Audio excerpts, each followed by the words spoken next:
A fresh twist has emerged in the Ketan Agarwal murder case. Ketan Chaudhary's lawyer has now moved court, alleging that his client's arrest by the Pune Rural Police was illegal. Advocate Radhikesh Uttarwar has claimed that Ketan was picked up from his residence at around 12:15 am on 23rd of June, but was officially shown as arrested only at 4:30 pm the same day. According to the defense, this unexplained gap of nearly 12 hours amounts to illegal detention. The lawyer also alleged that during the initial period of police custody, Ketan was not allowed to meet or consult his legal counsel. Based on these claims, the defense has filed two applications before the court, one seeking a declaration that Ketan Chaudhary's arrest and subsequent custody are illegal, while the other seeks appropriate legal relief. The allegations come as Ketan Chaudhary and co-accused Sia Koyal remain in 14-day custody in connection with the alleged murder of Ketan Agarwal at Lohagarh Fort in Pune. The prosecution has not publicly responded to the defense's latest claims. Listen in. See, we had filed an application yesterday seeking declaration that Ketan's arrest in the present matter was illegal. We had filed it on two grounds, basically. The first being that on the first, during the first PCR, जो पहली PCR दी गई थी from 23rd to 29th. During that time, we were unable to meet Ketan or take instructions. But after we met him on the 30th, we did take instructions from Ketan. Usme we got to know that he was not arrested at 4:30 p.m. on the 23rd of June, as is claimed in the remand reports by the police. But in fact, he was picked up from his residence at 12:15 in the night. That's 0015 hours in the night by a non-uniformed policeman, and brought to the office of the Superintendent of Police, Pune Rural. So what has happened is basically we have filed an application claiming that the 12 hours of arrest which were there before the lodging of the FIR at 12:30 in the noon, those are illegal, and therefore the entire arrest and detention of Ketan in this matter is illegal, and we've sought the court's assistance to declare it that way. We've also filed another application to have the court order the production and preservation of CCTV footage from the office of the Superintendent of Police for the concerned period and from the residential society from where Ketan was detained. But as of now, no, until and unless the police first respond to our application regarding illegal detention and arrest. Today, they were supposed to file their say in the matter, but the investigating officer has filed an adjournment application.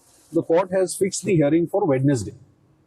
Juhi Arora, she's a Supreme Court advocate, is joining me on the telecast. Juhi, what do you make of this fresh point that has been raised by the defense that this boy, Ketan Chaudhary, was allegedly, reportedly arrested 12 hours before the official records say he was arrested, and therefore they are now demanding legal recourse in that matter? see, first of all, thanks for calling me over here.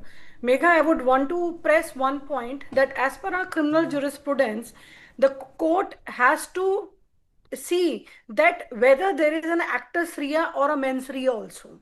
So it's at this point of time when they are coming up with the new provisions that the detention has been illegal, it has to be properly proved by these people, and the prosecution will prove that this is something which is not at all illegal, because something they have caught him red-handed there itself from the no, we do not know whether Ketan Chaudhary was arrested 12 hours before, 6 hours before, or at the time that has been mentioned in the police records. My question to you is, what kind of a legal recourse can be taken by the defense if this allegation, if this charge comes true?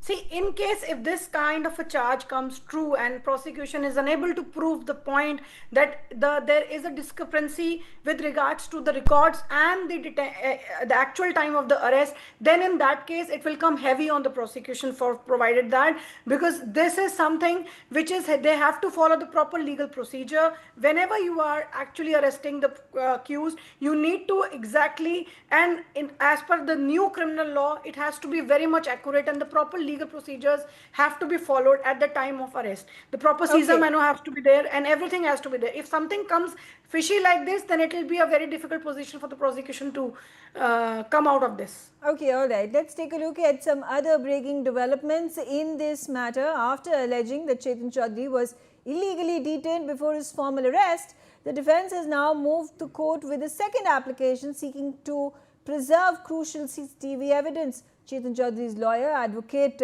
Uttarwar, has now requested the court to direct Pune Rural Police to preserve and produce the CCTV footage from the Superintendent of Police's office. According to the defense, the footage could help establish when Ketan was actually brought to the superintendent's office, supporting its claim that he was taken into custody nearly 12 hours before the time shown in the official arrest records. The lawyer says that the footage is vital to determining whether the detention before the formal arrest was lawful.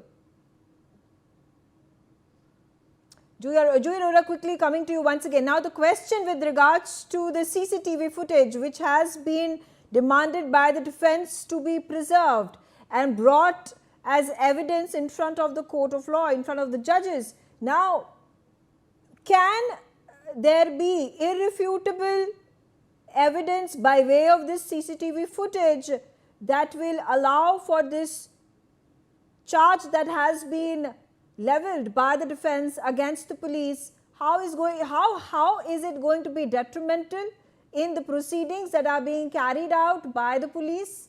How trustful can the courts and the defense be on the credibility of the police in carrying out these investigations and interrogations? And then what can be the legal recourse? Could there be a judgment by the courts handing over the case from the police, I don't know, to a special team of the CID that could be created? Or could other police agencies be brought into to look into the matter? See, very well.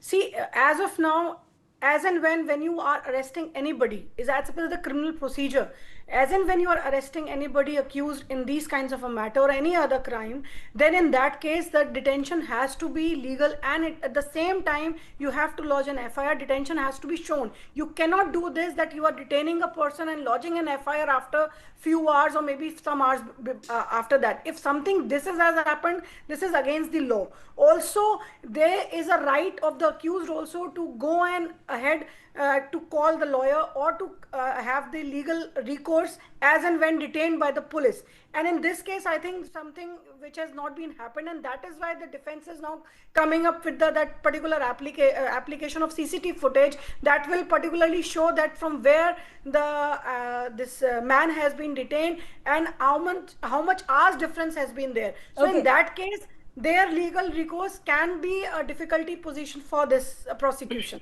Okay, all right. More information coming in. The polygraph test of accused CI and Ketan has now been delayed. As per sources, the reason for the delay is Ketan and CI's refusal to conduct the lie detector test. There has been no approval that has been given still, and the court is adamant on getting the consent of both the accused. Juhi, I'm going to again come back to you because this is a legal question. Until and unless there is an okay that is given by CI and by Ketan, a polygraph test cannot be done. A narco test cannot be done. Now, in what circumstances can the courts overrule the accused in allowing the police to conduct these tests? See, it is very well cleared and explicitly said in the landmark ruling of Selvi versus State of Karnataka, wherein Supreme Court has come that even if there is a much necessarily of these tests, but if it is not been, the consent has not been there of the particular persons of the accused, the test cannot be done. So any which ways that is why they are forcing that we can get some consent for these kinds of the narcotics and the polygraphic tests. Okay. So they have to be. Okay. Narco analysis cannot be forced. These kinds of tests cannot be forced on anybody. Amber Zedi, social activist, is also on the telecast with me. Amber, in terms of this, massive amounts of information that we are getting, I do not even know if this is correct, if this is wrong. There are rumors that are floating. There are reports that are being at this point of time circulated. There are allegations and counter allegations being made. There are claims. How do we get to know what is the truth, what is the untruth, who's lying, who's telling the truth, and how do we get to know more about what is actually happening in the police interrogations and investigations and in the court of law? Yeah, that's a very valid and pertinent question. Megha, before this debate, the emotion takes over this debate. Let us remind ourselves the one constitutional principle. Every accused is presumed innocent until proven guilty. But the principle should not prevent us from asking tough questions when the investigations point towards a disturbing sequence of events. And according to the police, this was not an accidental fall during a trek. They alleged it was a planned conspiracy, and the claims there were earlier failed attempts also. And there is so much information and so much discussion about it, and also a public pressure on the police as well. So let us wait for some time and let police officially clarify all the information and whatever is the process is the under investigation and everything. And now every one of this allegation must be tested in the court. Okay. But if investigators possess credible forensic evidences, also the CCTV footages, call records, witness testimony, then this case is not merely about a love triangle, because people are saying that this is love triangle. It becomes a question of calculated betrayal and criminal accountability. Okay. At the same time, the debate, the discussion we're having here, it must not be a media trial or public pressure. We declare somebody guilty before even trial. So we must either convict people on, on social media or in television debate, not ignore serious investigative findings simply because some, they are comfortable or they find it, some people are in hurry to declare somebody guilty. All right. So I justice also have demands Vikram facts. Singh, former DGP, Uttar Pradesh. Vikram Singh, thank you for speaking to us. And I do want to raise this issue. One day you are getting these reports as per this very, hazy video of Sia Goel showing, the middle finger. I don't know. And apparently, there are reports that she made eye contact with the camera persons, with the news reporters who were actually covering that entire event when she was being taken from one place to another. She was obviously being escorted by the police forces. There were more reports, more rumors floating that she demanded while in police custody a bottle of beer, which was later refuted. Then nothing of the sort happened. The father of the girl has also come out and made a clarification that Sia was actually hurt in the finger. Her fingers came in the car door, because of which one of her fingers was bandaged and the other one was also badly hurt, and this was being misconstrued as she being abusive in her gestures to the media. Now, and then there are reports at this point of time of whether there was a passport that was torn, if it was torn by Sia, what kind of, and then there are these second phones that have been recovered from Sia about these messages that have been exchanged, code language that is being used, emojis that are being used, which can apparently only be interpreted by Sia and by Ketan and nobody else. Now, how do we come to the bottom of this matter? Do you also think that this case is becoming so popular because of the sensationalism, because there is voyeurism? It is nothing less than a very gripping, compelling movie plot. Certainly, because it is being. This question is for Vikram Singh. Thank you. If the question is for me, I would rather compliment Amber Zaidi. She has come out so in such a systematic and such a logical manner that I would say that I have learned so much from this short interaction.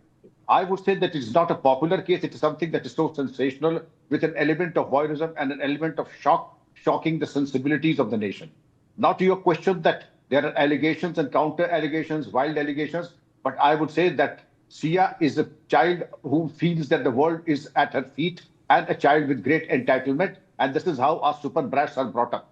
Whether it was the Pune Porsche case, whether it was this case, the brazen and the shameless manner in which she put up her finger, and the father comes up with a defiant defense that anybody, I know what I'm talking about, that even if your finger is injured, you have no business to show it in such a shameless manner.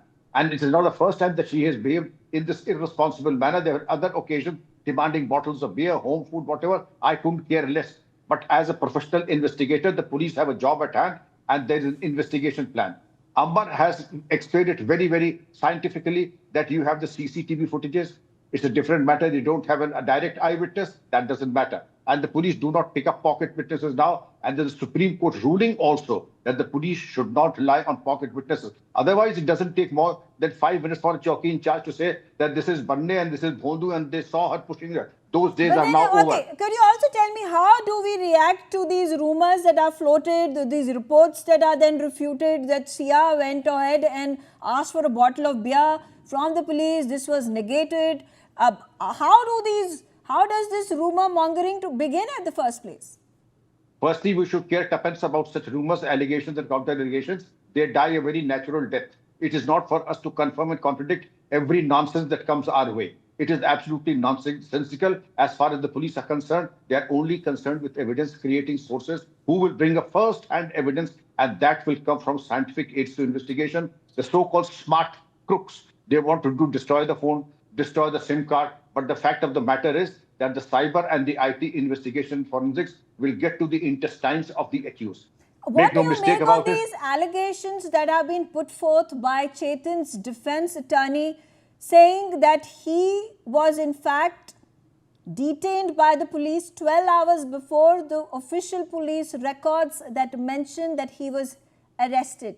He has made the charge, he has appealed from the courts to allow for that CCTV footage in the police station be preserved so that it can be proved that Chetan in fact was arrested 12 hours before the official records show the time and the date of his being arrested. Do you think questions are going to be raised in the way the police are investigating this entire matter? On very expected lines, he is a very sharp defense lawyer, but this cuts no ice with a professional investigator. Such allegations and fake allegations come on the way of the police. No, at this point, I do not understand, because, at this point of time, I don't know, we seem to be very emotional. We are at this point of time siding with Ketan of his brutal death. But how are we to know at this point of time whether this allegation is correct or wrong? Should we not be responsible and wait for that CCTV footage to be presented before the courts, for the courts to then make a judgment of whether the defense lawyer was actually lying or telling the truth? I'm sure all of us do not have preconceived notions about the entire case. We are surgical and matter of fact and absolutely impartial as far as all of us are concerned. It is not in our interest to take sides. But the fact of the matter is that the devil must get his due. And when I say that, he is accused of a very horrific crime, and therefore, in the interest of justice, it would be prudent. Such allegations have come my way, but when the police, when they do a very dutiful and an upright job, the defense lawyers, the media at times level fake and false allegations just to make the police defensive, the investigators to be caught on the wrong foot. But this is not going to happen.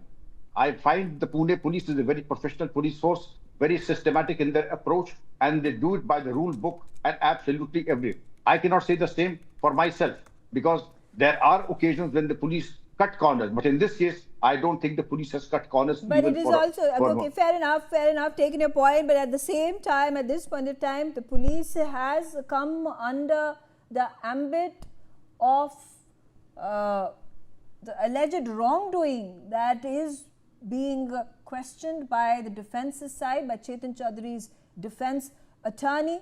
It is going to be pertinent, extremely important and prudent for the police to hand over that CCTV footage to then make sure that proper decorum and proper protocol was followed by the police to ensure that the investigation that is being conducted, the credibility of the police is preserved as well. All right, on that note, I slip into a short break. Thanks for watching. I thank all my panelists for joining me on the telecast.